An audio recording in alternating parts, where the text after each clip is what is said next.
오늘 하나님께서 우리에게 주시는 말씀은 로마서 10장 9절로 10절까지의 말씀입니다. 로마서 10장 9절로 10절 말씀.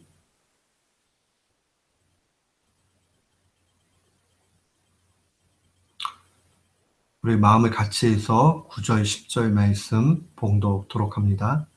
네가 만일 네 입으로 예수를 주로 시인하며 또 하나님께서 그를 죽은 자 가운데서 살리신 것을 네 마음에 믿으면 구원을 얻으리니 사람이 마음으로 믿어 의에 이르고 입으로 시인하여 구원에 이르느니라. 아멘. 저는 오늘 본문 말씀을 통해서 참된 믿음의 내용은 무엇인가 라는 제목으로 주의 말씀을 선포하도록 하겠습니다. 우리가 인생 살면서 중요한 것이 많이 있지요. 그러나 그 인생 가운데서 중요한 모든 것 중에 가장 귀한 것이 있다면 그것은 바로 믿음을 지키는 겁니다. 하나님께서는 우리에게 믿음을 원하시고 우리의 고단한 인생 가운데 정말 빼앗기지 말고 끝까지 간직해야 되는 것은 믿음입니다. 베드로전서 1장 7절에 보면 베드로 사도가 박해받고 있는 성도들을 향해서 권면할 때에 이런 말씀을 주의 말씀으로 선포합니다. 너의 믿음의 확실함은 불로 연단하여도 없어질 금보다 더 귀하여 예수 그리스도께서 나타나실 때에 칭찬과 영광과 존귀를 얻게 할 것이다 라고 증거를 합니다. 너희 믿음의 확실함은 불로 연단하여도 없어질 금보다 더 귀하다. 불로 연단한다는 얘기는 시련이 큰 거잖아요. 오늘날은 초대교회만큼의 박해는 아니지만 결국 우리가 인생을 살아가는 것은 연단의 과정이고 시련이 큽니다. 정말 불로 연단받는 것 같이 그렇게 큰 시련이 있는데 그때에 결국 없어질 금보다도 더 귀한 것이 바로 이 믿음이다라고 증거하는 겁니다. 사랑하는 성도 여러분, 우리가 인생 살아가다 보면 어려움 가운데서 믿음을 배반할 때가 많이 있습니다.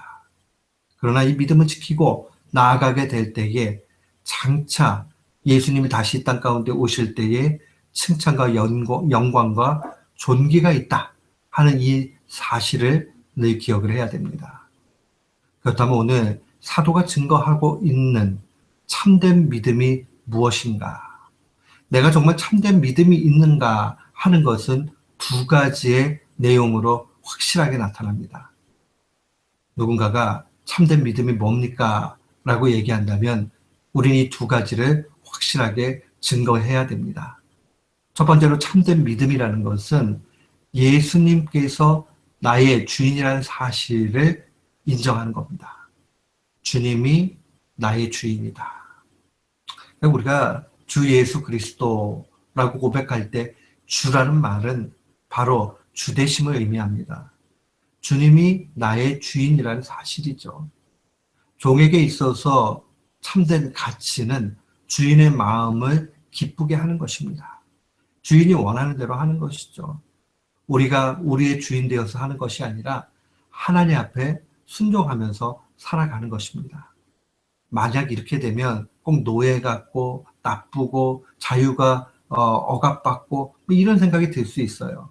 그러나 우리가 주님을 정말 주인 삼아서 그의 롤드십, 주대심을 인정하게 되면 우리의 마음속에 참된 평안이 있게 되고 인생은 가장 행복하게 됩니다. 우리가 이 사실을 자꾸 놓쳐요. 내가 주인이 되고 내 멋대로 하고 내 뜻대로 되어지면 거기에 행복이 있고 자유가 있고 만족이 있을 거라고 생각하지만 그렇지 않습니다. 인생이 도모하는 것은 허무한 것만을 도모해 갑니다. 그러나 하나님 앞에 우리의 모든 인생을 맡기고 하나님의 주되심을 인정해서 나아갈 때에 우리에게는 참된 만족이 있게 되고 기쁨이 있게 되고 그 안에 영원한 자유가 있게 되는 겁니다. 우리가 양심이 조금만 있어도요, 죄를 짓고 나쁜 짓 하면 괴로워서 살기 힘듭니다. 그러나 주님이 우리의 주인이 되어주시면 억압받는 것이 아니라 그것이 바운더리가 됩니다. 경계가 됩니다. 우리를 안전하게 인도해 갑니다. 그렇기 때문에 우리는 주 안에 있을 때 참된 믿음이 있는 겁니다. 사랑하는 성도 여러분, 우리는 주님을 주인 삼고 주 안에서 날마다 승리하는 귀한 교우들 되시기를 주님의 이름으로 축원합니다. 아멘. 또한 우리가 참된 믿음이다 라고 이야기할 때 이 참된 믿음은 두 번째로 예수 그리스도의 부활을 믿고 소망하는 것입니다. 여기에는 하나님의 능력에 대한 신뢰가 있어요. 이 부활의 소망만큼 우리에게 큰 것이 없습니다. 부활이라는 것은 죽음을 전제로 하지요. 죽지 않고서는 부활이라는 게 없어요. 근데 죽음이라는 것은 가장 처절한 바닥까지 떨어지게 된 그 상태입니다.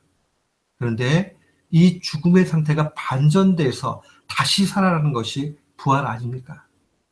그렇기 때문에 이 부활의 소망은 우리의 인생의 전역에 영향을 끼칩니다.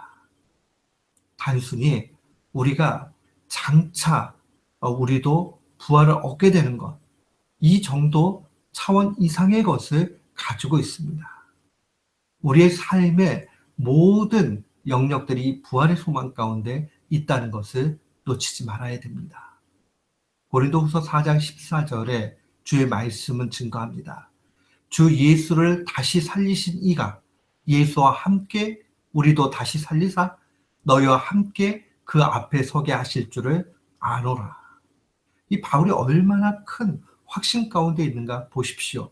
하나님이 예수님을 살리실 것 같이 우리도 다시 살리실 것이고 우리가 예수 그리스도 앞에 마지막에 서게 그렇게 해주신다는 겁니다. 죽음의 권세가 해결되게 되면 그 죽음의 문제가 해결되게 되면 결국 우리에게는 모든 문제가 해결될 수 있다는 소망이 오게 됩니다. 아무리 뛰어난 사람이 있어도 능력이 있어도 죽음의 문제 해결 못합니다. 그러나 생명을 주관하시는 하나님께서는 이 문제까지도 우리에게 분명히 다 소망으로 주십니다. 그렇다면 우리 앞에 놓여져 있는 작은 일들, 그것은 큰 문제가 되지 않습니다. 사랑하는 성도 여러분, 우리 앞에 있는 경제의 문제, 관계의 문제, 명예의 문제, 수없이 세상 살아가면서 얻어지는 문제, 심지어는 죄의 문제까지도 나는 맨날 죄에 넘어져, 나는 실수해, 나는 부족해, 그래도 괜찮습니다. 이것은 죄 지어도 괜찮다라는 말이 아니라 넘어진다 할지라도 다시 일으켜 세워주시는 부활의 능력 가운데 인도해 주시는 하나님을 신뢰하는 것입니다. 사랑하는 성도 여러분, 우리에게 요구되는 것은 참된 믿음입니다. 참된 믿음, 주님의 주인 되심을 인정하는 것이고 예수 그리스도의 그 부활을 바라보면서 우리도 부활의 소망을 갖고 나아가는 겁니다. 이 두 가지 사실 우리 가운데 꼭 있어야 됩니다. 누군가가 근데 참된 믿음이 뭐야? 라고 얘기하면 이 두 가지 내용을 꼭 알려줘야 됩니다. 그리고 날마다 내 마음속에 간직해야 됩니다. 우리는 그렇다면 이 참된 믿음의 내용을 어떻게 믿어야 됩니까? 오늘 10절 말씀에 보니까 사람이 마음으로 믿어 의에 이르고 입으로 시인하여 구원에 이른다라고 증거되어져 있습니다. 이것은 얼뜻 보기에는 뭔가 과정, 그 프로세스 같이 그렇게 보이지만은 그것이 아니고 대꾸법으로 되어져 있는 겁니다. 사람이 마음으로 믿는 것이나 입으로 시인하는 것이나 의에 이르는 것이나 구원에 이르는 것이나 동일합니다. 그렇기 때문에 우리가 기억을 해야 되는 것은 우리의 마음, 우리의 중심이 온전히 참된 믿음 가운데 나가야 되고 누구에게나 입으로 확증해서 그렇게 고백할 수 있어야 하는 겁니다. 전적으로 의심 없이 믿는 태도를 의미합니다. 우리가 어떻게 하면 전적으로 믿고 의심하지 않고 나아갈 수 있습니까? 그것은 바로 하나님 말씀에 압도되어질 때 가능합니다. 사랑하는 성도 여러분, 우리가 하나님의 말씀에 압도되는 일들이 귀합니다. 하나님의 말씀에 압도되어질 수 있는 것은 바로 성령 충만할 때 가능해요. 하나님 앞에 날마다 믿음을 더하여 달라 기도하는 것은 우리가 믿음이 부족하기 때문에 단순히 그 뜻이 아니에요. 우리의 믿음이 날로 강해지기 위해서, 성령 충만하기 위해서 그렇게 믿음을 더하여 달라고 기도해야 됩니다. 우리 주님이 이 땅에 계실 때에 말세에 믿음을 찾겠는가라고 탄식하셨습니다. 말세지만 말세의 끝을 달려가고 있는 우리에게 더욱 필요한 것은 금보다도 더 귀한 믿음입니다. 주님의 주되심을 우리의 삶 가운데 인정하고 나아가며 또한 부활의 소망 가운데 날마다 승리해야 됩니다. 오늘 마음에 결단하세요. 나의 주인은 오직 예수 그리스도 한 분밖에 없다. 사탄은 우리로 하여금 자꾸 이야기하기를 네가 주인 돼야 좋아 라고 얘기하지만 아니야. 그렇게 할 수가 없지라고 결단해야 됩니다. 또한 동시에 우리는 넘어지고 실패하고 좌절하면서 낙망합니다. 그러나 부활시키시는 하나님의 능력을 바랄 수 있어야 됩니다. 사랑하는 성도 여러분, 이 사실 마음에 간직하면서 날마다 부활의 소망 가운데 승리를 맛보는 귀한 교우들 되시기를 주님의 이름으로 축원합니다. 아멘.